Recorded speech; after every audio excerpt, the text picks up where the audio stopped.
And I want to talk about some of the themes of Spider-Verse and how it is different from Into the Spider-Verse and kind of how it advances that a little bit. So Into the Spider-Verse was about accepting responsibility even when you're not ready and finding a way to make it work. I like that Across is about what does responsibility mean to its characters? Because not everybody sees responsibility the same. What does it really mean to be a hero?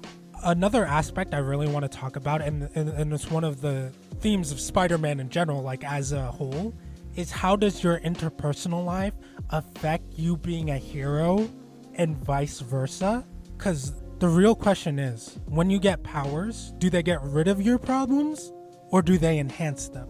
And I think this is a great segue into one of the characters that really struggle with this interpersonal issues. That is Gwen. And in the start of the movie, you see her struggle with isolation and the fact that she kind of lacks connection to the people around her because of her being Spider-Woman. She feels that she can't connect to people because she's lying to them. You can see that especially with her father.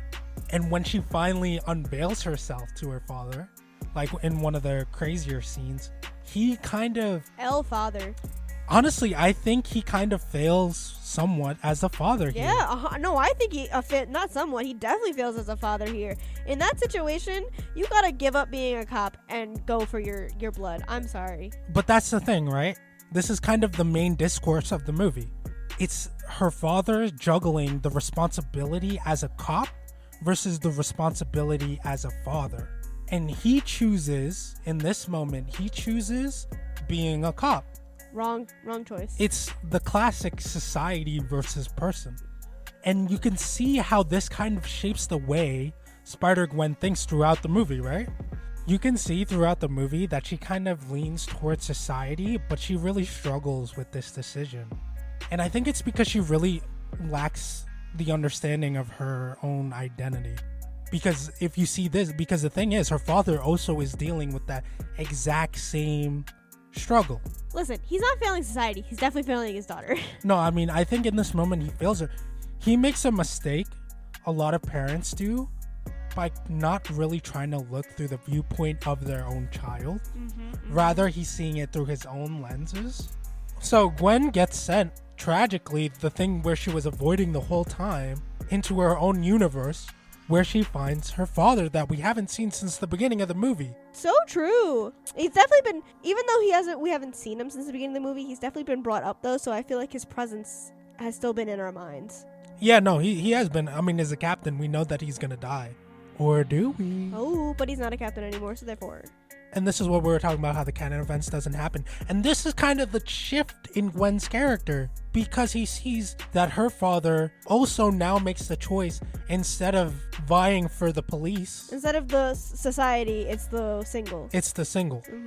Which again, to me is such a weird, because I'm always on society side. Yeah, but if it's your daughter, I mean... Yeah, no, it's different. With the trolley problem, 5 people versus the person you love. Yeah. Then now the question That's the real trolley problem. Yeah, that's a hard one, right?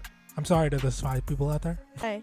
But in this situation, we knew it was his damn daughter, and yet he chose his society, but then... You have to understand that he kind of says it here. There is... In the parenting book, I don't think they have a section where what happens if my daughter is a vigilante and kills her best friend. Have you not been reading it? It's in section 5A. I feel bad for her baby. It's a dog. It's a dog. I'm so disappointed in you. You need to catch up on your reading. Yeah, when the dog accidentally kills its best friend. Yeah. Becoming Spider Pug. Spider Pug? We're not getting a pug.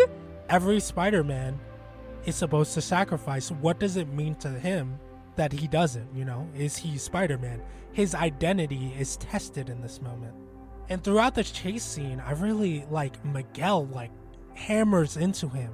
Who do you think you are? You are an anomaly. You are not even a person. Because in the school of thought, when the needs of the many outweigh the few, you just become another number. And I think this is where I really want to touch on how important the role of a parent is. So in the earlier talk, I didn't mention it because I wanted to save it for this moment, that his mother instills with him the strength to get him by this moment, gives him a chance to understand true cruelty. A lesson that he didn't learn yet, because there's some things you can't teach a person. You can only really get them ready for it. And that's the fact that people will not always accept you. And where you can really see this the most isn't even the Miles that exist in the Spider-Verse. It's actually the one that exists in this world. Like the character itself. There is a subsection of people that still don't believe that Miles is Spider-Man or ever will be.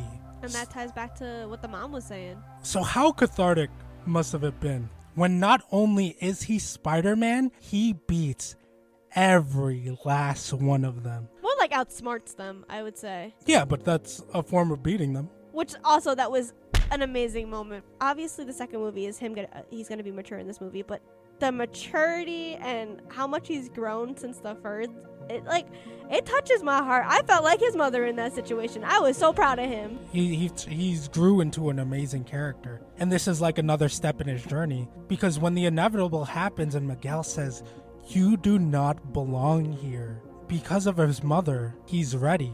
Not because he could swing across buildings, but because he knows who he is. He is Miles Morales.